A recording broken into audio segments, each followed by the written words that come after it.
I'm continuing my discussion of the midterms. Debbie and I were just joking a moment ago that since I'm in Florida with a hurricane coming, should I pretend to be buffeted by high winds as I continue to do my commentary? We were laughing about an episode in which one of these weathermen, who was obviously a kind of a drama queen, was acting as if this is an earlier hurricane, was flinging him from left to right. He could barely keep his balance.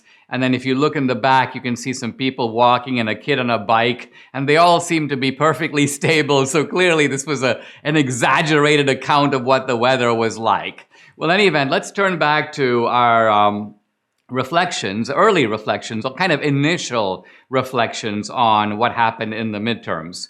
Look, I mean, I have a real mixture of emotions. I have a certain sense of trepidation because I'm asking myself, hey, have we lost our country? Is it the case that the American people don't share our values? I mean, that is a possibility.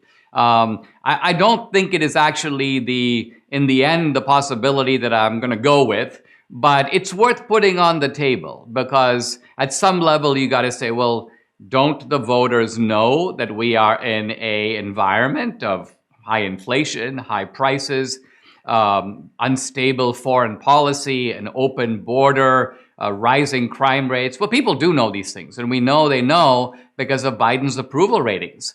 And so this is what makes the midterm result all the more difficult to comprehend, and all the more reason why we should not look away from it or play any kind of a game of pretend. Why? Because although we are going to hold the House, we might even hold the Senate.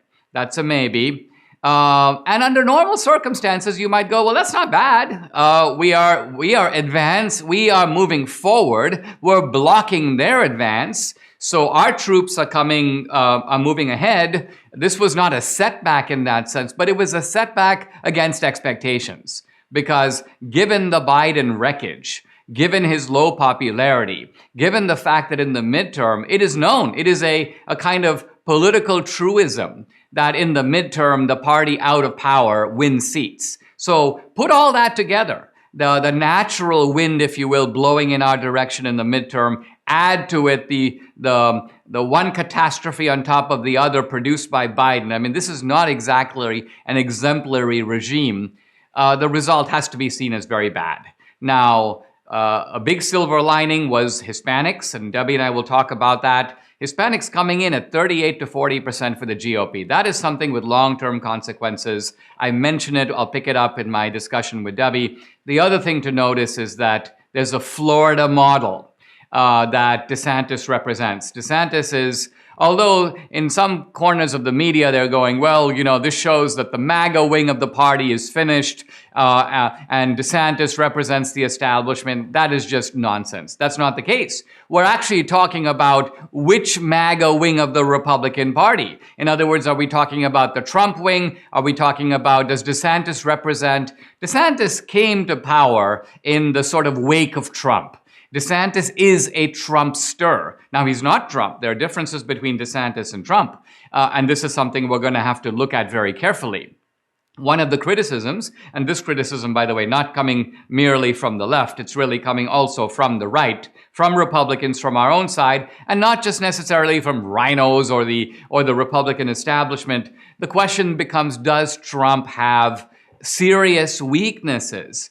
Weaknesses in this case in recognizing who should be on his side, in recognizing who he should appoint to positions. Notice that when Trump was president, a number of these people stabbed him in the back. Didn't he know? Why did he appoint Christopher Wray to the FBI? Why didn't he fire Comey? And then when Trump picks candidates, why would you pick a guy like Oz? Why would you pick a guy like Herschel Walker if it is the case that there is all this stuff that people need to know about him? So these are all the critiques of Trump that are out there. I think we have to look at them. And we have to consider that DeSantis has strengths, which is that here is a guy who I think has the Trumpian spirit, has a MAGA vision, but is extremely disciplined. Now, he doesn't have Trump's charisma. He's the kind of guy who, he doesn't have that animal magnetism where he walks in the room and all heads turn to DeSantis. Carrie Lake has more charisma than DeSantis. So DeSantis is methodical, he's matter of fact,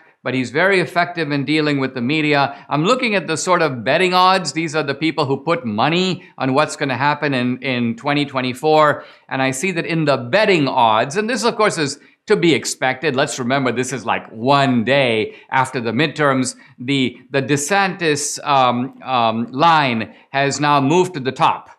Trump is now in the middle and Biden is at the bottom. So in other words, the betting money is that if you were to have the election today, or if you were to put money on what's going to happen in 2 years, more people are betting that DeSantis will make it across the finish line than Trump. And interestingly, more people are betting that Republicans will win the presidency over the Democrats, that is, over Biden if Biden chooses to run again. All of this needs to be fleshed out a lot more. This is really just my initial take on this. And when we come back, Debbie's going to join me. We're going to talk together about where we go from here.